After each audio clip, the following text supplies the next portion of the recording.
आज big stocks में कौन कौन से? सबसे पहले तो इंडसइंड IndusInd, बैंक, ठीक ऑब्वियसली वो आज का एक्सीडेंट ऑफ द डे होगा, तो उसको वापस रिविजिट कर लेते हैं सिर्फ। अब इसको रेड, ऑब्वियसली रेड है आज इंडसइंड बैंक, लेकिन आज का clear cut accident of the day होगा। क्या कहा बैंक ने और क्यों हुआ ये, इसमें मत जाइए। बेसिक बात ये है कि 2.5% के करीब वो बोल रहे हैं कि नेटवर्थ पर इम्पैक्ट आएगा। 2.5% मतलब करीब करीब एक बार के लिए 1500 करोड़ की प्रॉफिटेबिलिटी पर इम्पैक्ट आएगा। इशू 1500 करोड़ की एक बार की प्रॉफिटेबिलिटी का इम्पैक्ट का नहीं है, इशू ये है कि अब टफ होगा किसी को भी ट्रस्ट करना। देखिए क्या होता है ना आशीष, आप किसी को एक मौका देते हैं, आपका ट्रस्ट तोड़ता है, आप दूसरा मौका देते हैं, फिर ट्रस्ट तोड़ता है, तीसरा मौका देते हैं, तो मतलब फिर आप खुद ही बेवकूफ़ हैं। तो इसके लिए अब ये वो वाला मामला हो जाएगा कि अब आप मौका देंगे ही नहीं। तो इसके लिए मुझे नहीं लगता कि इसमें कोई बहुत ज़्यादा अब इन्वेस्टर्स इस लेवल पर मौका देंगे इसको। अब इसको जहाँ जाना वहाँ जाने दीजिए इंडसइंड बैंक को। अब ये 10% पे रुके, 12 पे रुके, 15 पे रुके, उससे ज़्यादा गिरे मुझे नहीं पता। और मैं सच बताऊँ तो अब इस स्टॉक को कुछ टाइम के लिए छोड़ दीजिए। लेकिन हाँ, लेकिन इम्पैक्ट तो आएगा, तो इसके लिए। और निफ्टी का स्टॉक है ये, ज़्यादा टाइम तक निफ्टी का स्टॉक रहेगा नहीं वैसे जिस तरीके से गिर रहा है। उसके अलावा मैं और दो सेक्टर्स पर बात करना चाहता हूँ।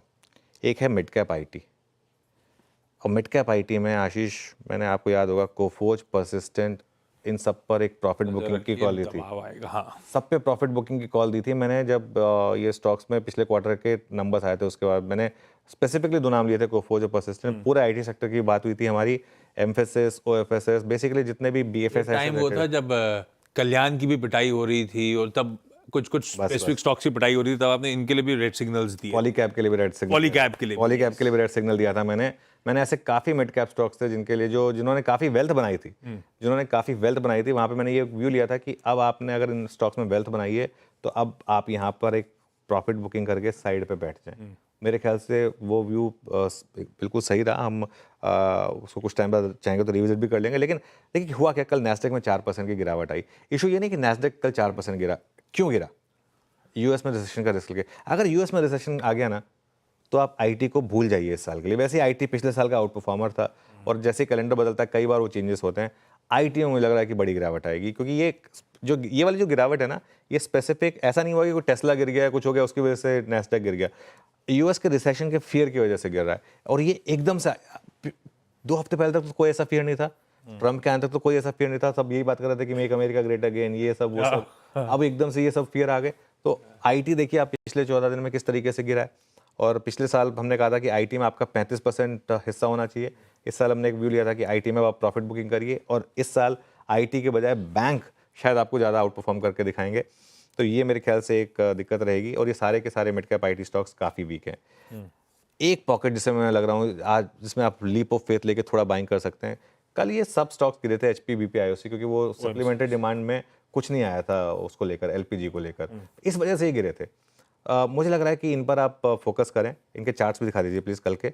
और क्रूड प्राइसेस जो हैं वो 6 महीने के लो पर आए। ये देखिए कल एचपीसीएल डे लो पर बंद हुआ, बीपीसीएल, आईओसी, इनमें सब में ये कल इसलिए गिरे थे क्योंकि जैसे मैं कह रहा हूँ कि वो सप्लीमेंट्री में इनका वो नहीं था।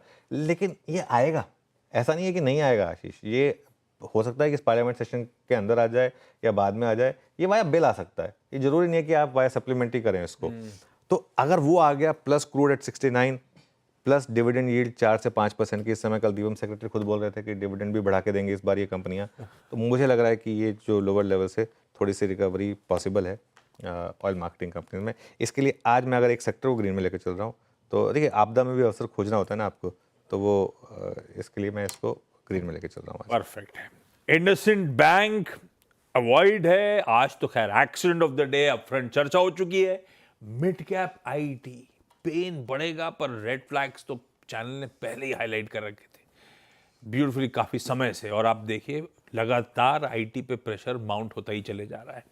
Oil marketing companies HPCL, BPCL, IOC शायद स्वीटर स्पॉट पे आपको नजर आए, क्रूड करेक्ट होते हुए भाव दबाव में, और शायद अट्रैक्टिव जोन हो सकते हैं एक्यूमुलेट करने के लिए। लाइए पैनल को भी दिखा दीजिए, और पैनल के टॉप कॉल्स का स्टिंग भी चला दीजिए डायरेक्टर साहब।